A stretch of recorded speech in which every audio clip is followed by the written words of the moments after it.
नमस्कार दोस्तों, हमारे यूट्यूब चैनल में आपका स्वागत है। आज बात करेंगे यूपी टेट 2016 सॉल्व्ड पेपर की, जिसमें 30% बाल मनोविज्ञान के हैं और 30% हिंदी के हैं। बाद बाकी जो भी मैथ और एनवायरमेंटल का जो पार्ट है और इंग्लिश का, वो अगले नेक्स्ट वीडियो में हम अपलोड करेंगे। आइए दोस्तों चलते हैं प्रश्नों की ओर। पहला प्रश्न है, प्याजे मुख्य रूप से किसके अध्ययन के लिए जाने जाते हैं? भाषा विकास, यौन विकास, संज्ञानात्मक विकास या सामाजिक विकास। तो दोस्तों पता होगा जीन पियाजे जो हैं वो किसके लिए, वो संज्ञानात्मक विकास के अध्ययन के लिए जाने जाते हैं। इसका जो राइट ऑप्शन हो जाएगा वो थर्ड हो जाएगा। और जीन पियाजे ने इन्होंने 4 जो अवस्थाएं संज्ञानात्मक विकास की बताई थी। कौन कौन सी? नंबर 1 थी संवेदी पेशी अवस्था, नंबर 2 पूर्व संक्रियात्मक अवस्था जो 2 से 7 वर्ष से पेपर में पूछी जा चुकी है। पूर्व संक्रियात्मक अवस्था कितने से कितने वर्ष तक के लिए है? तो 2 से 7 वर्ष के लिए। और तीसरी जो है वो मूर्त संक्रियात्मक अवस्था है। चौथी कौन सी है दोस्तों? औपचारिक संक्रियात्मक की अवस्था। आइए बढ़ते हैं अगले प्रश्न पर। जब मानव शरीर के एक भाग को दिए गए प्रशिक्षण का अंतरण दूसरे भाग में होता है तो उसे कहते हैं ऊर्ध्व अंतरण, क्षैतिज अंतरण, द्विपार्श्विक अंतरण या इनमें से कोई नहीं? दोस्तों उसे कहते हैं द्विपार्श्विक अंतरण। इसका जो राइट ऑप्शन हो जाएगा वो थर्ड हो जाएगा। जब कोई मानव शरीर के कोई एक इंसान से दूसरे इंसान को पुर्जा लगा के फिट करते हैं तो वो क्या कहलाता है? द्विपार्श्विक अंतरण। अगला प्रश्न, दिए हुए प्राप्तांकों के समूह में जो प्राप्तांक बहुधा सबसे अधिक बार आता है तो उसे कहते हैं? दोस्तों जो आंकड़े दिए होते हैं उसमें बार बार संख्या बार बार जो रिपीट होती है उसे क्या कहते हैं? बहुलक, बहुलांक। ये इसका जो राइट ऑप्शन हो जाएगा वो फर्स्ट हो जाएगा। अगला देखते हैं, क्रियाप्रसूत अनुकूलन का सिद्धांत किसने दिया था? पावलोव ने, स्किनर ने, थॉर्नडाइक ने या कोहलर ने? तो दोस्तों जो क्रियाप्रसूत अनुकूलन का सिद्धांत दिया था, प्रतिपादित किया था, वो स्किनर के द्वारा प्रतिपादित किया गया था। इसका जो राइट ऑप्शन हो जाएगा वो सेकंड हो जाएगा। अगला देखते हैं, अल्बर्ट बंडूरा निम्न में से किस सिद्धांत से संबंधित हैं? सामाजिक अधिगम सिद्धांत या व्यवहारात्मक सिद्धांत या विकास का संज्ञानात्मक सिद्धांत या विकास का मनो सामाजिक सिद्धांत? तो दोस्तों अल्बर्ट बंडूरा है वो सामाजिक अधिगम सिद्धांत से संबंधित है। तो इसका जो राइट ऑप्शन हो जाएगा वो फर्स्ट वाला हो जाएगा। अगला प्रश्न देखते हैं, मानसिक आयु का प्रत्यय दिया था, किसने दिया था? विनय सायमन ने, स्टर्न ने या टर्मन ने या सिरिल बर्ट ने? तो दोस्तों मानसिक आयु का प्रत्यय जो है वो विनय सायमन द्वारा दिया गया था। इसका जो राइट ऑप्शन हो जाएगा कौन सा? Simon Vinay, first option is right हो जाएगा। अगला प्रश्न देखते हैं, निम्नलिखित में से कौन सा सीखने का नियम नहीं है? दोस्तों यहाँ पर पूछा कि नियम नहीं है। तत्परता का नियम सीखने का ही नियम होता है, प्रभाव का नियम होता है, अभ्यास का नियम भी होता है, तनाव का नियम नहीं होता है। तो इसका राइट ऑप्शन हो जाएगा वो कौन सा? सेकंड हो जाएगा, तनाव का नियम। अगला देखते हैं, सीखने से संबंध प्रतिक्रिया सिद्धांत में पावलोव ने प्रयोग किया था, क्या किया था? बिल्ली पर, कुत्ते पर या बंदर पर या चूहे पर? तो दोस्तों इसका जो राइट ऑप्शन हो जाएगा, इसका दोस्तों जो राइट ऑप्शन हो जाएगा वो हो जाएगा सेकंड ऑप्शन, कुत्ते पर। तो इसका अगला प्रश्न देखते हैं दोस्तों, सूज द्वारा, अगला प्रश्न है, सूज द्वारा सीखने के सिद्धांत का प्रतिपादन किया था? थॉर्नडाइक ने, कोहलर ने, पावलोव ने या वुडवर्थ ने? तो दोस्तों किसने किया था? दोस्तों किसने किया था? कोहलर ने किया था। तो इसका राइट ऑप्शन हो जाएगा वो सेकंड ऑप्शन इज राइट हो जाएगा। अगला आता है, कार्य को आरंभ करने या जारी रखने और नियमित करने की प्रक्रिया है, क्या है? प्रेरणा है, संवेदना है या सीखना है या प्रत्यक्षीकरण है? दोस्तों कौन सी है? कार्य को आरंभ और जारी रखने की नियमित की जो प्रक्रिया होती है वो क्या कहलाती है? प्रेरणा। तो इसका जो राइट ऑप्शन हो जाएगा फर्स्ट हो जाएगा। अगला, विस्मृति कम करने का उपाय है, तो इसके ऑप्शन है सीखने में कमी, सीखने की त्रुटिपूर्ण विधि या पाठ की पुनरावृत्ति या स्मरण करने में कम ध्यान देना। दोस्तों विस्मृति एक मानसिक क्रिया है जिसमें व्यक्ति कुछ बातों को तो भूल जाता है, परंतु जब उन्हीं बातों को पुनः उसके सामने दोहराया जाए तो पुनरावृत्ति होती रहे, इसके बाद वह याद रखता है। तो दोस्तों यहाँ पर हो जाएगा थर्ड ऑप्शन इज राइट हो जाएगा, पाठ की पुनरावृत्ति। अगला, क्रोध व भय प्रकार हैं, किसके हैं? अभिप्रेरणा के, संवेग के, परिकल्पना के या मूल प्रवृत्ति के। दोस्तों बच्चों में जो संवेग वातावरण व्यक्तित्व के भावात्मक तत्व एवं परिस्थितियों के प्रतिभावों से निर्मित होता है। तो दोस्तों इसका जो ऑप्शन राइट हो जाएगा वो हो जाएगा संवेग। क्रोध और भय प्रकार किसके? संवेग के। अगला प्रश्न देखते हैं। अगला प्रश्न है दोस्तों, अगला प्रश्न है दूसरे व्यक्ति के बाह्य व्यवहार की नकल है सीखना, अनुकरण, कल्पना या चिंतन। दोस्तों दूसरे व्यक्ति के बाह्य व्यवहार की नकल को क्या कहते हैं? अनुकरण कहते हैं। तो इसका जो राइट ऑप्शन हो जाएगा दोस्तों सेकंड ऑप्शन इज राइट हो जाएगा। अगला, यदि पूर्व ज्ञान व अनुभव नए प्रकार के सीखने में सहायक करते हैं तो उसे कहते हैं नकारात्मक प्रशिक्षण स्थानांतरण या सकारात्मक प्रशिक्षण स्थानांतरण या प्रशिक्षण स्थानांतरण या सीखना। दोस्तों यदि पूर्व का ज्ञान अनुभव नए प्रकार के सीखने में सहायता करते हैं वो क्या कहलाते हैं? सकारात्मक प्रशिक्षण स्थानांतरण। इसका जो सेकेंड ऑप्शन इज राइट हो जाएगा। अगला प्रश्न देखते हैं दोस्तों, सीखी हुई बात को स्मरण रखने सफलता को कहते हैं, कल्पना कहते हैं, स्मृति कहते हैं या विस्मृति या ध्यान। तो दोस्तों क्या कहते हैं? विस्मृति। इसका राइट ऑप्शन जो हो जाएगा वो थर्ड ऑप्शन इज राइट हो जाएगा।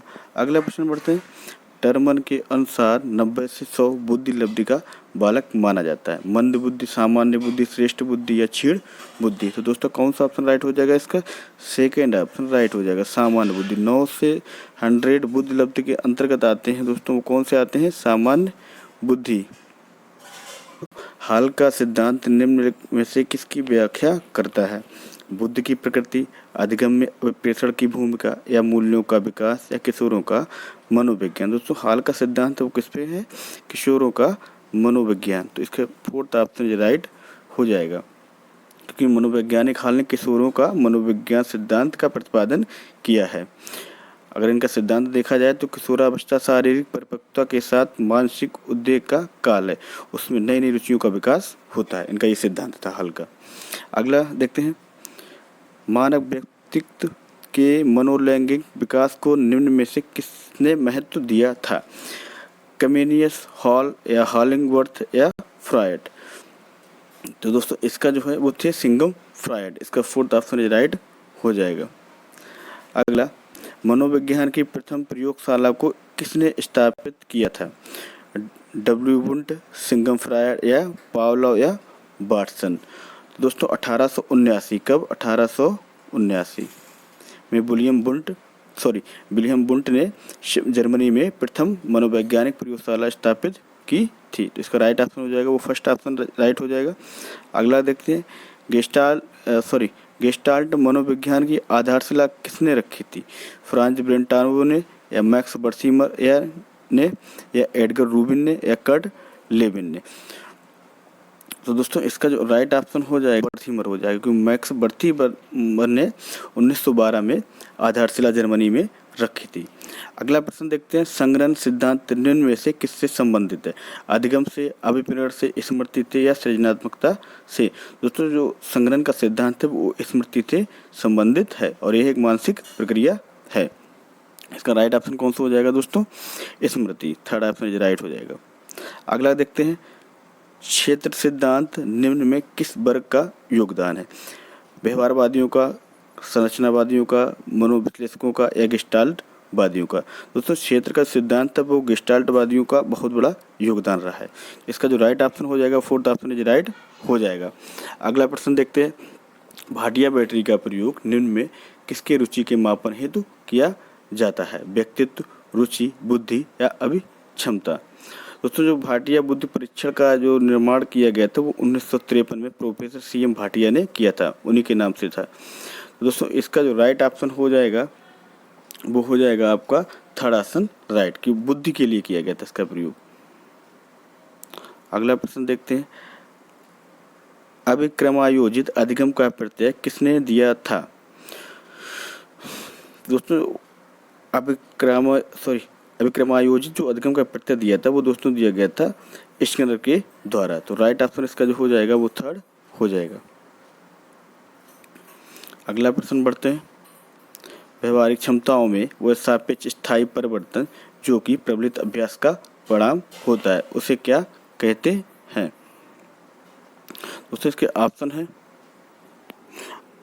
अभिवृत्ति या अभिक्षमता। तो दोस्तों व्यवहारिक क्षमताओं में स्थायी परिवर्तन अभ्यास का परिणाम जो होता है दोस्तों उसे कहते हैं अधिगम। तो इसका राइट ऑप्शन हो जाएगा फर्स्ट, अधिगम हो जाएगा। अगला प्रश्न, संज्ञान किस बुद्धि के सिद्धांत का हिस्सा है?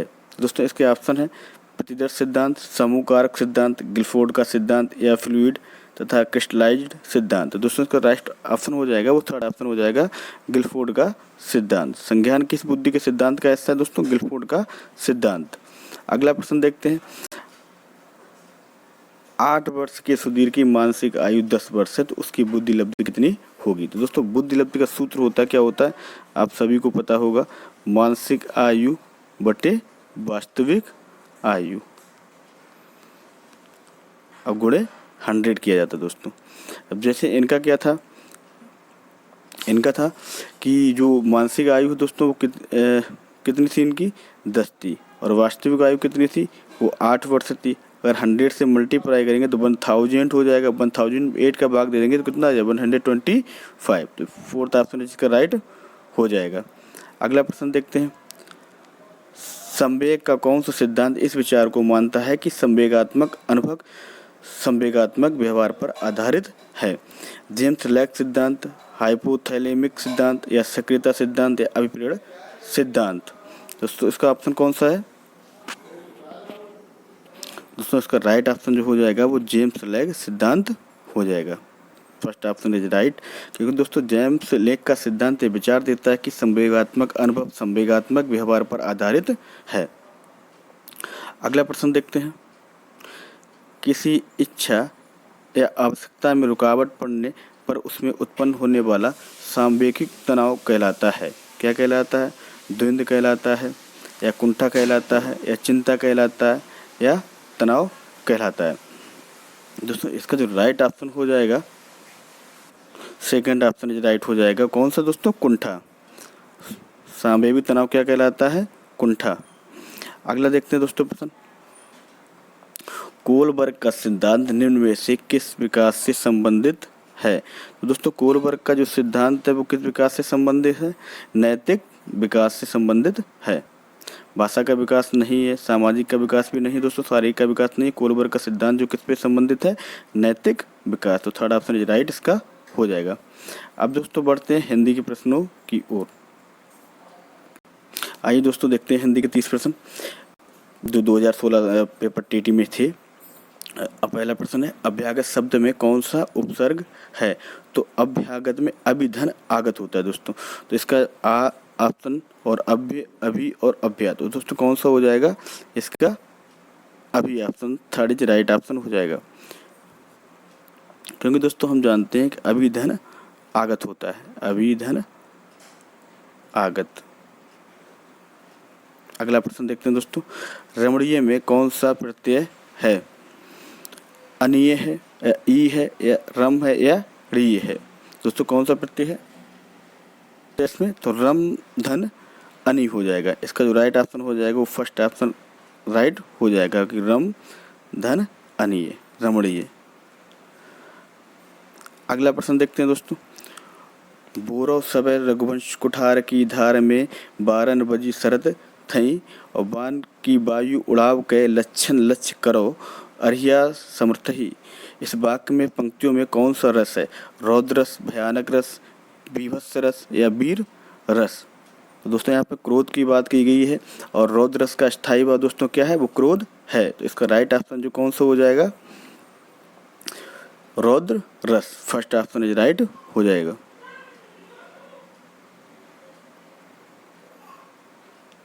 अगला देखते हैं दोस्तों,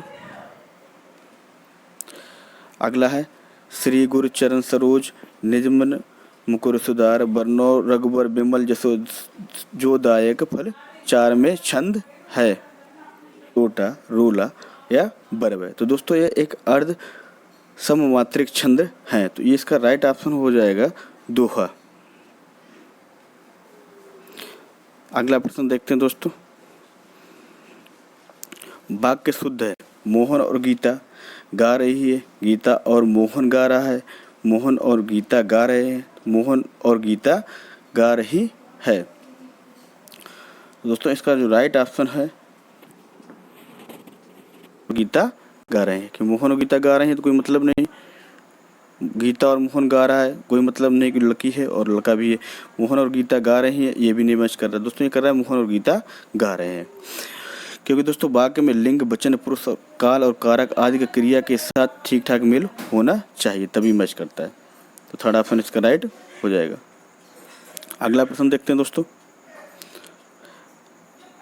इन शब्दों में कौन सा शब्द हिंदी शब्दकोश में सबसे अंत में आएगा?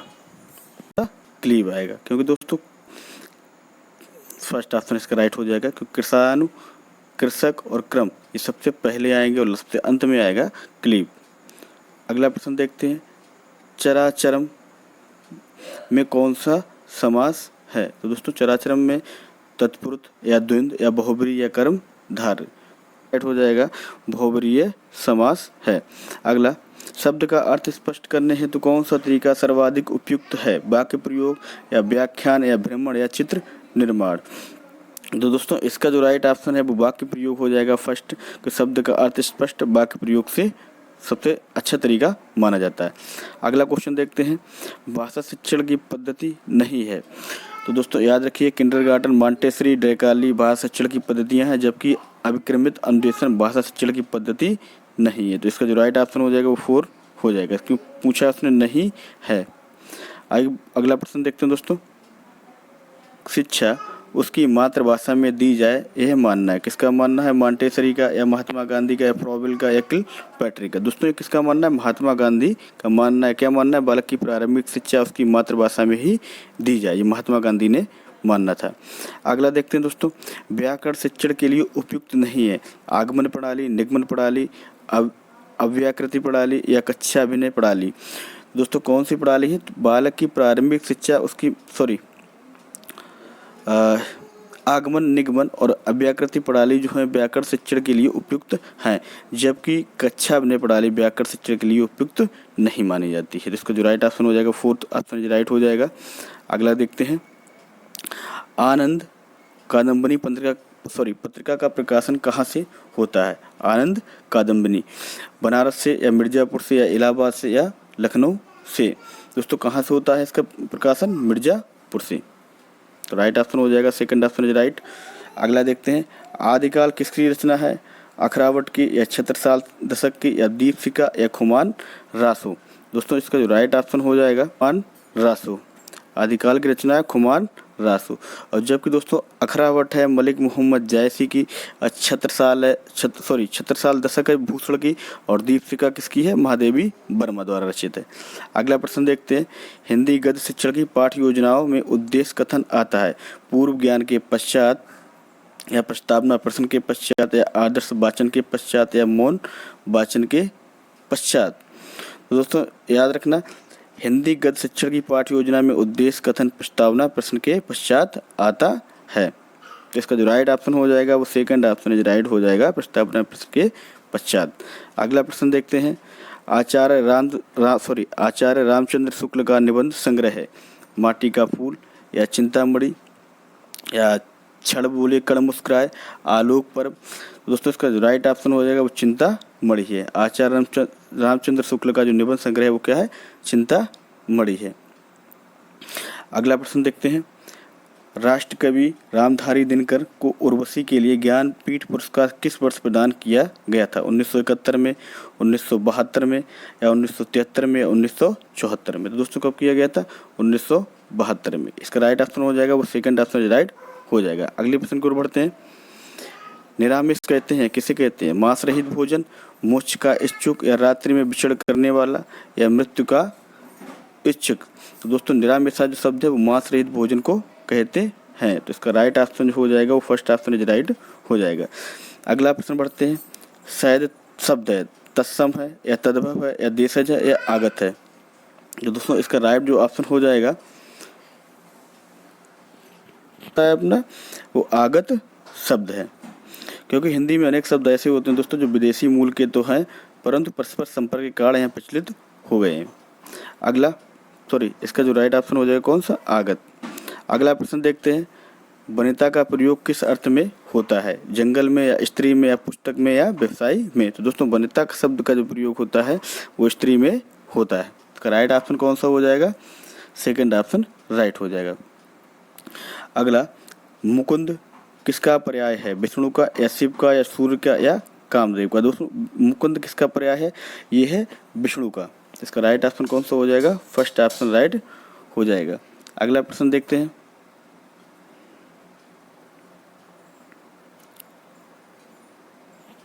अगला प्रश्न दोस्तों, काहे रे नलिनी तू कुमल लानी, तेरे ही नाले सरोवर पानी, पंक्ति के रचनाकार कौन है, जायसी, रैदास या कबीर या दादू। दोस्तों कौन है, कबीर जी हैं इसके पंक्ति के रचनाकार, याद रखिएगा, थर्ड ऑप्शन राइट हो जाएगा।